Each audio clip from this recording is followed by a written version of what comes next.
નમસ્કાર વિદ્યાર્થી મિત્રો, આપણે ધોરણ 10 વિજ્ઞાન અને ટેકનોલોજીમાં 10મા પાઠમાં આપણે અગાઉ 8મો લેક્ચર જે છે એના વિશે અભ્યાસ કર્યો હતો। ત્યાર પછીનો આપણો ટોપિક આવે છે કે વક્રી ભવનાંક।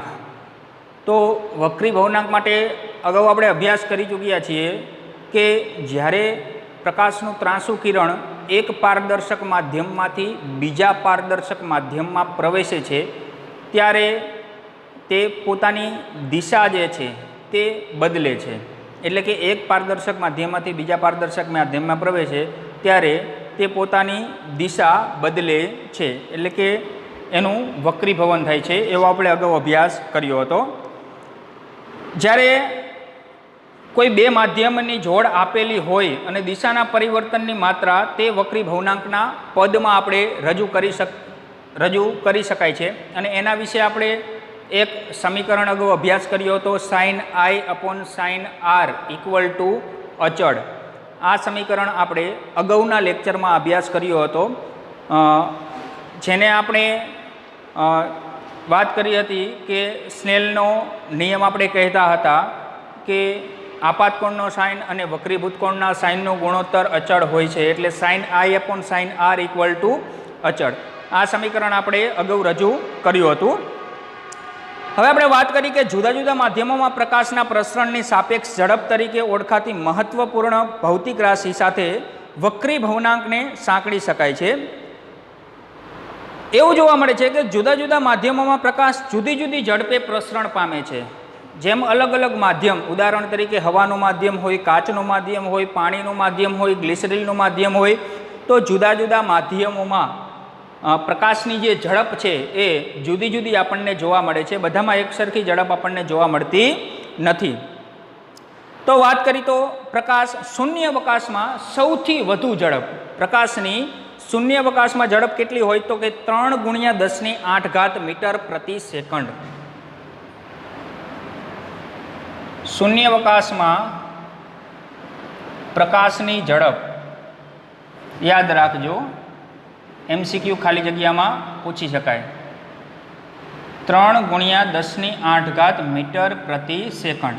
તો શૂન્યાવકાશમાં પ્રકાશની ઝડપ જે છે તે સૌથી વધારેમાં વધારે હોય છે। પછી કાચના માધ્યમમાં જુઓ કે પાણીના માધ્યમમાં જુઓ તો ધીરે ધીરે આ ઝડપ જે છે તે 3 × 10⁸ મીટર પ્રતિ સેકન્ડથી ધીરે ધીરે ઘટતી જાય છે। શૂન્યાવકાશમાં સૌથી એની વધારે ઝડપ જોવા આપણને મળે છે। બે માધ્યમોની જોડ માટે વક્રીભવનાંકનું મૂલ્ય તે પ્રકાશની ઝડપ પર આધારિત હોય છે। હવે તમને પાઠ્યપુસ્તકમાં આકૃતિ આપેલી છે, આકૃતિમાં તમને બે માધ્યમો આપેલા છે।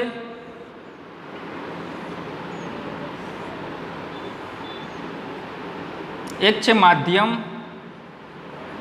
1 અને માધ્યમ 2।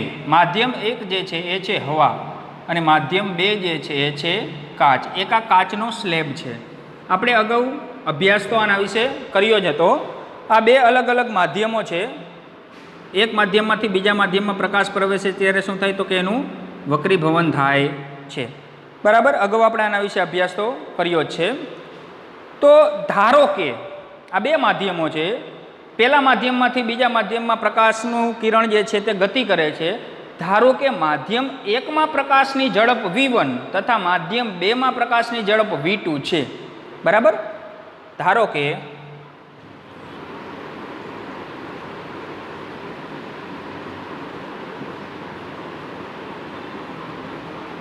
માધ્યમ 1માં પ્રકાશની ઝડપ બરાબર v1 તથા માધ્યમ 2માં પ્રકાશની ઝડપ બરાબર v2। માધ્યમ 1માં પ્રકાશની ઝડપ v1 છે, માધ્યમ 2માં પ્રકાશની ઝડપ v2 છે। તો માધ્યમ 2ની સાપેક્ષે માધ્યમ 1નો વક્રીભવનાંક આપણે શોધવો હોય તો શું કરવું જોઈએ? તો માધ્યમ 2નો માધ્યમ 1ની સાપેક્ષે વક્રીભવનાંક, તો માધ્યમ 1માં પ્રકાશની ઝડપ તથા માધ્યમ 2માં પ્રકાશની ઝડપનો ગુણોત્તર દ્વારા તે રજૂ કરવામાં આવે છે અને જેને n21 સંજ્ઞા વડે રજૂ કરવામાં આવે છે। માધ્યમ 2 નો માધ્યમ 1 ની સાપેક્ષે વક્રી ભવનાંક.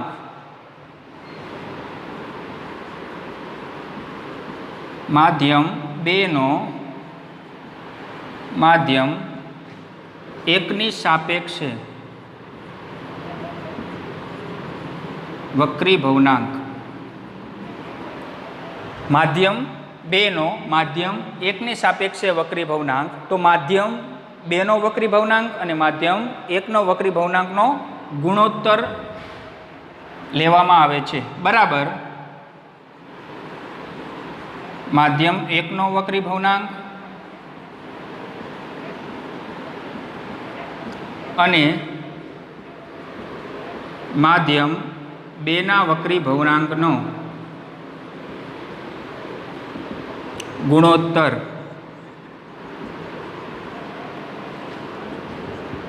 જેને n21 વડે દર્શાવવામાં આવે છે. n21 આનો મતલબ શું થાય? તો આનો મતલબ એવો થાય n21 નો કે માધ્યમ 2 નો માધ્યમ 1 ની સાપેક્ષે વક્રી ભવનાંક. n21 નો મતલબ શું થાય? માધ્યમ 2 નો માધ્યમ 1 ની સાપેક્ષે વક્રી ભવનાંક. ખાસ યાદ રાખજો.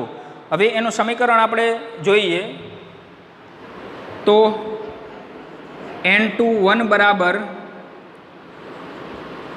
માધ્યમ 1 માં પ્રકાશનો વેગ અથવા તો પ્રકાશની ઝડપ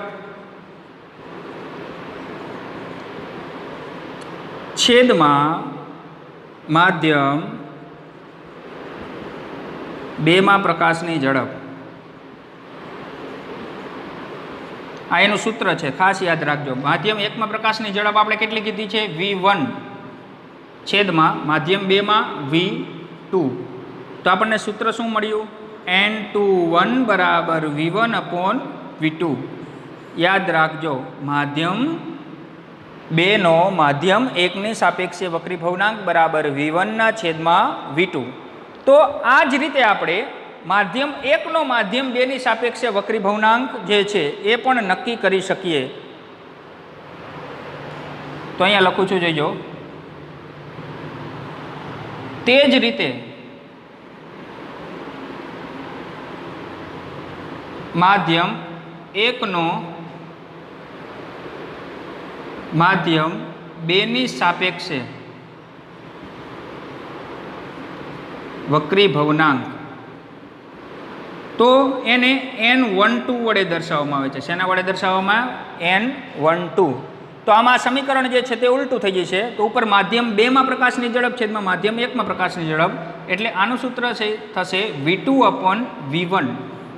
માધ્યમ 1 નો માધ્યમ 2 ની સાપેક્ષે વક્રી ભવનાંક થાય v2 અપોન v1 અને માધ્યમ 2 નો માધ્યમ 1 ની સાપેક્ષે વક્રી ભવનાંક થાય v1 અપોન v2. તો આ બંને સૂત્ર જે છે તે તમારે ખાસ યાદ રાખવાના છે. ત્યાર પછી આપણે જોઈએ કે જો માધ્યમ 1 શૂન્યાવકાશ કે હવા હોય તો માધ્યમ 2 નો વક્રી ભવનાંક શૂન્યાવકાશની સાપેક્ષે ગણાય.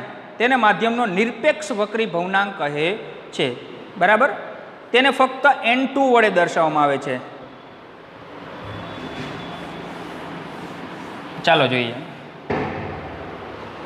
તો માધ્યમ જ્યારે માધ્યમ 1 શૂન્યાવકાશ કે હવા હોય તો માધ્યમ 2 નો વક્રી ભવનાંક શૂન્યાવકાશની સાપેક્ષે ગણાય અને તેને માધ્યમનો નિરપેક્ષ વક્રી ભવનાંક કહે છે. તો માધ્યમના નિરપેક્ષ વક્રી ભવનાંકને n2 વડે ખાલી દર્શાવવામાં આવે છે. માધ્યમના નિરપેક્ષ વક્રી ભવનાંકને શેના વડે દર્શાવવામાં આવે છે? n2 વડે દર્શાવવામાં આવે છે. યાદ રાખજો, નિરપેક્ષ વક્રી ભવનાંક ક્યારે કહેવાય? તો જ્યારે માધ્યમ 1 શૂન્યાવકાશ અથવા તો હવા હોય ત્યારે જ. બાકી બે માધ્યમ, એક કાચનું અને પાણીનું માધ્યમ હોય તો એમાં નિરપેક્ષ વક્રી ભવનાંક કહેવાય નહીં. કારણ કે એક માધ્યમ કાં તો શૂન્યાવકાશ કાં તો હવા હોય ત્યારે જ આ ગણવામાં આવે છે. જો હવામાં પ્રકાશની ઝડપ c અને માધ્યમમાં ઝડપ v હોય તો માધ્યમનો વક્રી ભવનાંક જે છે તેને nm વડે દર્શાવવામાં આવે છે અને એનું સમીકરણ થાય nm બરાબર હવામાં પ્રકાશની ઝડપ છેદમાં માધ્યમમાં પ્રકાશની ઝડપ. જો હવામાં પ્રકાશની ઝડપ c હોય,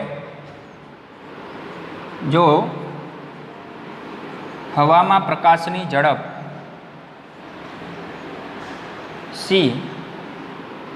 તથા જો હવામાં પ્રકાશની ઝડપ c હોય તથા માધ્યમમાં એની ઝડપ v હોય,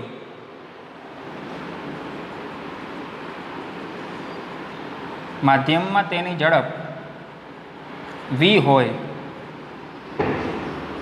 તો તેનો વક્રી ભવનાંક શેના વડે દર્શાવાય? n m વડે દર્શાવાય છે. તો એનું સૂત્ર થઈ છે કે n m બરાબર હવામાં પ્રકાશની ઝડપ છેદમાં માધ્યમમાં પ્રકાશની ઝડપ.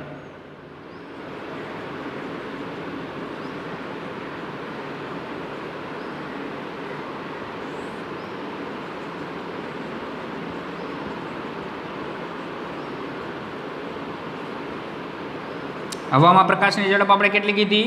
c છેદમાં માધ્યમમાં પ્રકાશની ઝડપ કેટલી? v. તો આપણી પાસે સૂત્ર કેવું મળ્યું?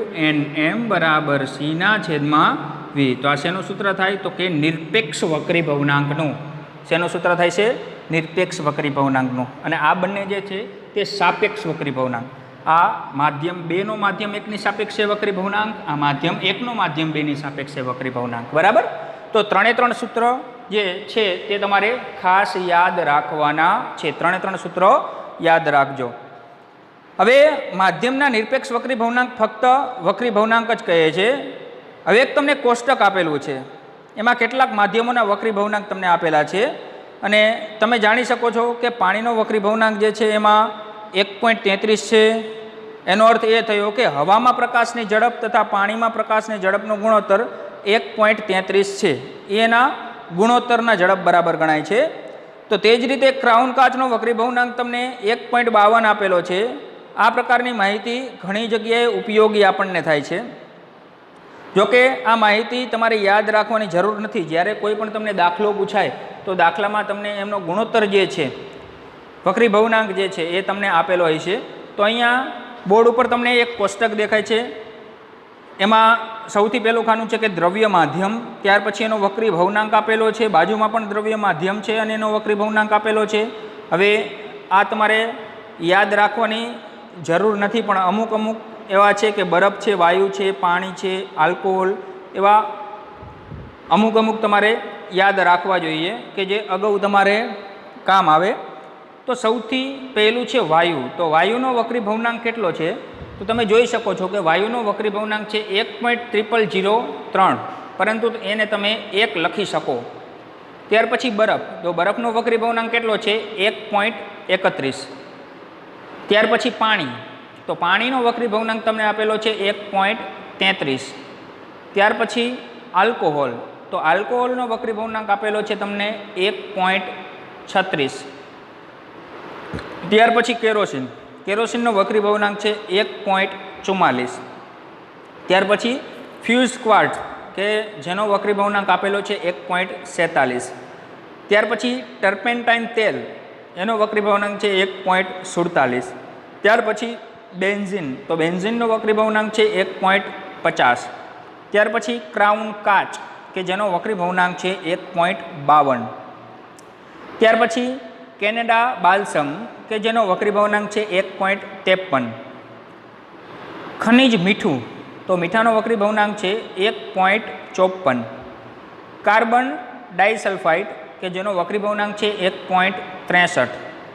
ત્યાર પછી સઘન ફ્લિન્ટ કાચ કે જેનો વક્રી ભવનાંક છે 1.65. ત્યાર પછી રૂબી મણિક્ય, તો એનો વક્રી ભવનાંક છે 1.71. ત્યાર પછી નીલમ. તો નીલમનો વક્રી ભવનાંક છે 1.77. અને સૌથી છેલ્લા આપણને આપેલો છે હીરો કે જેનો વક્રી ભવનાંક સૌથી વધારેમાં વધારે છે 2.42. હીરાનો વક્રી ભવનાંક યાદ રાખજો 2.42. તો આ કોષ્ટક પરથી તમે નોંધો કે પ્રકાશીય દ્રષ્ટિએ વધુ ઘટ માધ્યમ વધુ દળ ઘનતા ધરાવતું હોવું જરૂરી નથી. ઉદાહરણ તરીકે કેરોસીનનો વક્રી ભવનાંક પાણી કરતાં વધારે હોવાથી તે પ્રકાશની દ્રષ્ટિએ પાણી કરતાં વધુ ઘટ છે, છતાં તેની દળ ઘનતા જે છે એ ઓછી છે. આપણને ખબર જ છે કે કેરોસીન જે છે એ પાણી ઉપર તરે છે. એ આપણને ખબર છે કે કેરોસીન જે છે એ પાણી ઉપર તરે છે, એની ઘનતા રહી ઓછી છે, બરાબર, પરંતુ એનો વક્રી ભવનાંક કેવો છે તો કે વધારે છે. તો એવું જરૂરી નથી કે જેનો વક્રી ભવનાંક વધારે હોય એની ઘનતા વધુ હોય, એવું જરૂરી છે નહીં. તો વક્રી ભવનાંક પોઈન્ટ જે છે એ આપણો અહીંયા પૂર્ણ થાય છે, બરાબર. ફરીથી આપણે જોઈ લઈએ કે શૂન્યાવકાશમાં પ્રકાશની ઝડપ કેટલી હોય? 3 × 10⁸ મીટર પ્રતિ સેકન્ડ જેટલી. હવે જ્યારે તે બીજા કોઈ માધ્યમમાં પ્રવેશે, એટલે કે કાચ કે પાણીમાં પ્રવેશે છે, ત્યારે એની જે ઝડપ છે એમાં ઘટાડો આવતો જાય છે. હવે ધારો કે માધ્યમ એકમાં પ્રકાશનો 2 માધ્યમ તમને આપેલા છે, એક માધ્યમ હવાનું છે અને બીજું માધ્યમ જે છે તે કાચનું છે. તો માધ્યમ એકમાં પ્રકાશની ઝડપ v1 છે અને માધ્યમ 2માં પ્રકાશની ઝડપ v2 છે. તો માધ્યમ 2નો માધ્યમ 1ની સાપેક્ષે વક્રી ભવનાંક આપણે શોધવો હોય તો માધ્યમ 1નો વક્રી ભવનાંક અને માધ્યમ 2ના વક્રી ભવનાંકનો ગુણોત્તર લેવો જોઈએ, અને જેને n21 વડે દર્શાવવામાં આવે છે. n21નો મતલબ થાય માધ્યમ 2નો માધ્યમ 1ની સાપેક્ષે વક્રી ભવનાંક. તો એનું સૂત્ર છે કે n21 બરાબર માધ્યમ 1માં પ્રકાશની ઝડપ છેદમાં માધ્યમ 2માં પ્રકાશની ઝડપ. તો માધ્યમ 1માં પ્રકાશની ઝડપ છે v1 અને માધ્યમ 2માં પ્રકાશની ઝડપ છે v2. તો n21 બરાબર v1/v2. એવી જ રીતે આપણે વાત કરીએ તો માધ્યમ 1નો માધ્યમ 2ની સાપેક્ષે વક્રી ભવનાંક લઈએ તો n12 = v2/v1, બરાબર. આ બંને સૂત્ર જે છે n21 હોય તો v1/v2 અને n12 હોય તો v2/v1. તે જ રીતે આપણે નિરપેક્ષ વક્રી ભવનાંકની વાત કરી તો નિરપેક્ષ વક્રી ભવનાંક રહ્યો એ ક્યારે આવે? તો જ્યારે એક માધ્યમ કાં તો શૂન્યાવકાશ હોય કાં તો હવાનું માધ્યમ હોય ત્યારે નિરપેક્ષ વક્રી ભવનાંક જે છે તે લઈ શકાય છે. તો માધ્યમમાં નિરપેક્ષ વક્રી ભવનાંકને n2 વડે ખાલી દર્શાવવામાં આવે છે. જો હવામાં પ્રકાશની ઝડપ c હોય તથા માધ્યમમાં તેની ઝડપ v હોય તો તેનો વક્રી ભવનાંક nm વડે દર્શાવવામાં આવે છે. nm બરાબર હવામાં પ્રકાશની ઝડપ છેદમાં માધ્યમમાં પ્રકાશની ઝડપ બરાબર c/v. માટે nm બરાબર c/v. જ્યારે નિરપેક્ષ વક્રી ભવનાંકની વાત આવે ત્યારે તમારે c/v જે સૂત્ર છે કે હવામાં પ્રકાશની ઝડપના છેદમાં કોઈ માધ્યમમાં પ્રકાશની ઝડપ, બરાબર. તો અહીંયા વક્રી ભવનાંક પોઈન્ટ જે છે તે આપણો પૂર્ણ થાય છે. આના પછી હવે આપણે પોઈન્ટ આવશે લેન્સ. અત્યાર સુધી આપણે અરીસા અને કાચ વિશે અભ્યાસ કર્યો, હવે આપણે લેન્સ વિશે અભ્યાસ કરીશું, બરાબર. તો આજે બસ આટલું જ. Thank you.